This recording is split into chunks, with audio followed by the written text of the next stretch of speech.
engage those who are involved in media business or those who extensively regarding a question which I find very difficult, a question which I receive on a daily basis by common people, the so-called man or woman of the street. And I get them by email, I get them during sessions, I get them traveling and so forth. What can I do? Not as a journalist, not as a bureaucrat, not as a, let us say, government official, myself, as a middle class, perhaps not with all that much money. Like, I feel strongly about it. What can I do? How can I help? Well, you see, the answer to that question, I think, comes through the media. Because obviously we, in the national, international bureaucracy, we cannot reach public opinion so frequently and so successfully as you all do. But I think media can help us in that. And let me backtrack for a second in order to represent the problem by referring to something which we are going to do tomorrow.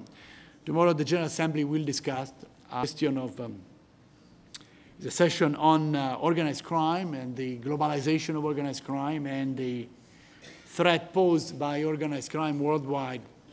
We don't have in mind only trafficking human beings, a much bigger set of crimes. The threat that organized crime poses worldwide, to countries, to sovereignty of nations, and so forth. Actually, tomorrow we present this report. It's titled The Globalization of Crime. 2 chapters of this report are about, one about human trafficking, the other about smuggling of migrants. Those and other issues, drug trafficking, cybercrime, and trafficking of natural resources, rare species, hazardous waste, and arms, and cybercrime, and so forth.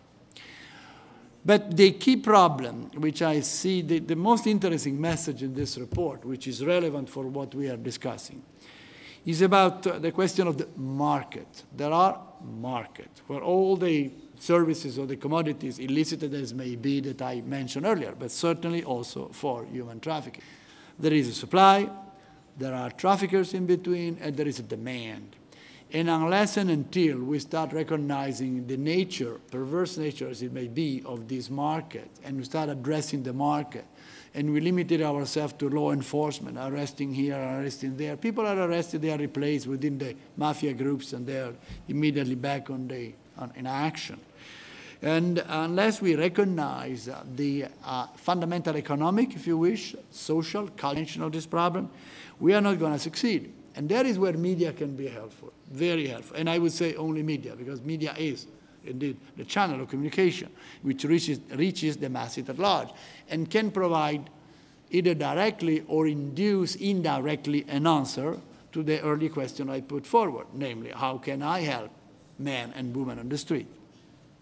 Therefore, I welcome all these efforts, including, of course, you mentioned your Cambodia story.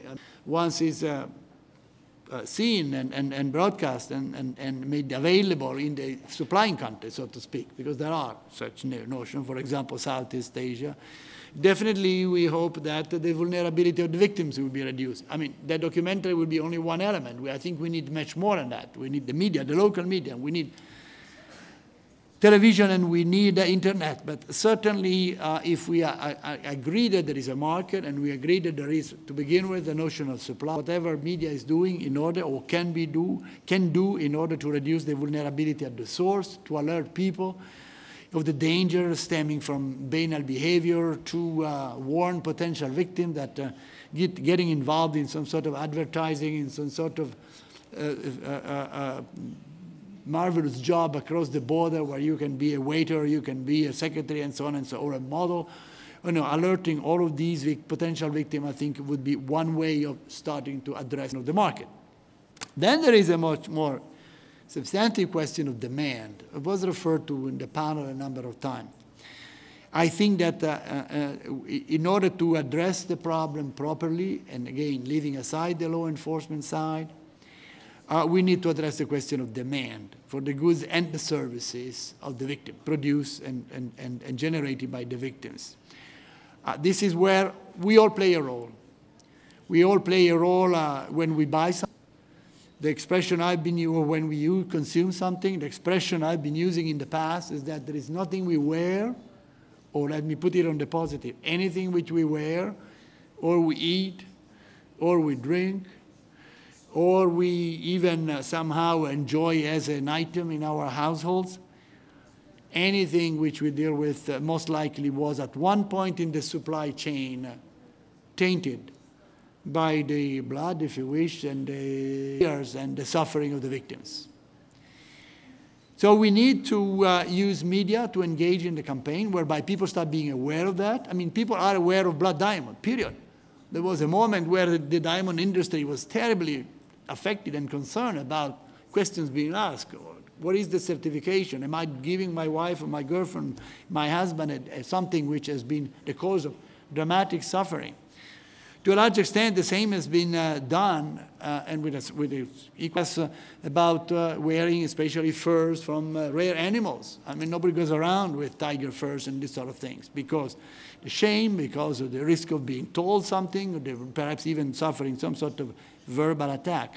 Now, we don't need to go to that extreme, but unless we start getting involved into trying to identify the product we are using. I mean, there was a moment 12 months ago, 18 months ago, when we start talking about a campaign about chocolate, which most chocolate used in this country and in Western Europe comes from 1 or 2 countries in West Africa, Ivory Coast to begin with, but not only, mostly picked up by harvested, the cocoa being harvested by underage boys, mostly boys, not girls, aged 10, 12, paid perhaps a dime a day or at most half a dollar a day.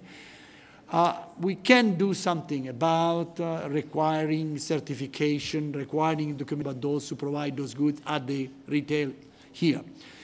Or the same is about exotic sex. I mean, the expression I've been using is keep the zipper up if you want to help. But there's been a lot of, you know, okay, I'm having sex, she's probably a prostitute, what's the big deal? This business is as old as humanity. Wait a minute. If the person is enslaved, if the person is somehow, and it's of detecting you, there are ways in any event of making the individual aware that by his own or her own, less likely, gesture or act can indeed feed the market, feed the beast, and therefore perpetuate this crime. Or, you know, a lot of us said earlier by the ambassador regarding domestic servants and the victims of domestic labor. There is a lot of that going on. I think we at times tend to dismiss it. We may see it being guests in a house. Well, all of this is important. So the role of media, to close, is to motivate public opinion so that sort of a self-probing attitude can develop, and through the curbing of demand, we start reducing the size of this market, which per se will be another way building the counterpart to law enforcement, which is, of course, regarding trafficking. Thank you very much. I appreciate it. Thank you, sir. Thank you. And thank all of you. Thank you to this extraordinary panel, and I think we should do this again because we deserve better than pass-fail, and we deserve better than a C. Thank you all very much. I give you an A+. Thank you. Well done. Thank you. Did you see these two conflict?